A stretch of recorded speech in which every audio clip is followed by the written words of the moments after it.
नमस्कार, आपके साथ मैं हूं आदित्य कुमार। दरअसल उत्तर प्रदेश के सियासत का नजराना इस वक्त रायबरेली में देखने को मिल रहा है।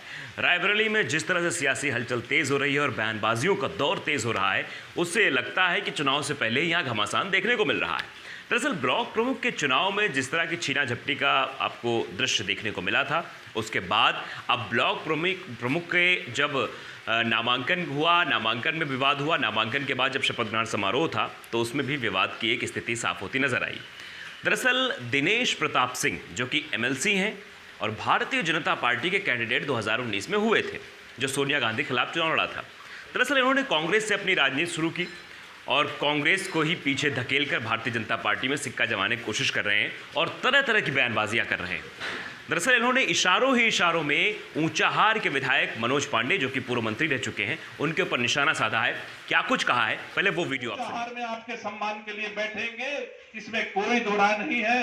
अगर कोई धमकाता है, किसी को गलतफहमी हो जाती है, तो सम्मानित साथियों में कहना चाहता हूं, तमाकू खाने वालों के दिन गए। आप चिंता मत करिए, जो मांग मांग के तमाकू खाते रहे हैं वो अभी इस जिले में, इस ऊंचाहार विधानसभा में किसी के साथ अन्याय नहीं करेंगे। आपका बेटा ताकतवर है, परिपक्व राजनीतिक है।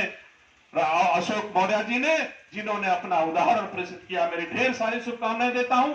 लंबा भाषण देने की स्थिति में नहीं हूं, लेकिन वादा करके जा रहा हूं कि तुम्हारे एहसान का बदला हम सब मिलकर के ब्याज से उतारेंगे।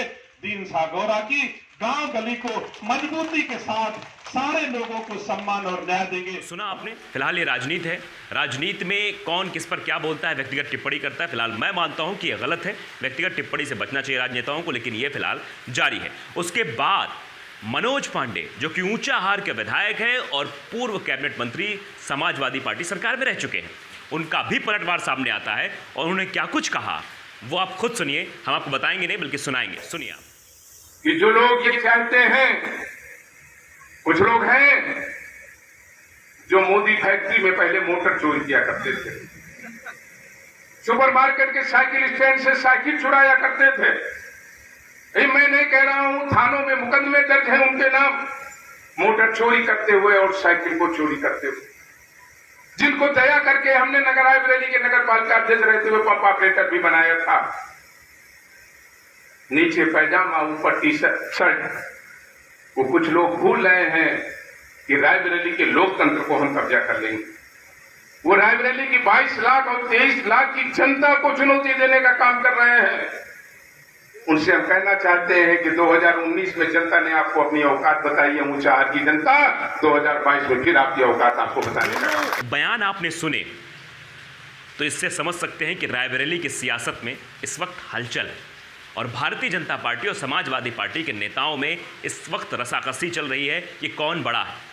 इधर से बयान आता है, उधर से पलटवार आता है, लेकिन साफ तौर पे समझना होगा कि जनता के हित के लिए कौन है। और एक तस्वीर आपको और दिखाना चाहते हैं, दरअसल ये तस्वीर भी देखना ज़रूरी है। दिनेश प्रताप सिंह जो कि कभी कांग्रेस में हुआ करते थे और कांग्रेस से अब वो भारतीय जनता पार्टी में आ गए हैं, तो भारतीय जनता पार्टी में झुकना लाजमी है। और जब स्वामी प्रसाद मौर्य जो कि कैबिनेट मंत्री हैं, श्रम विभाग उनके पास है, जब वो शपथ ग्रहण समारोह में आते हैं तो pहले तो माला पहनाते हैं दिनेश प्रताप सिंह, उसके बाद लपक के पैर छूते हैं। वो वीडियो भी आप देखें।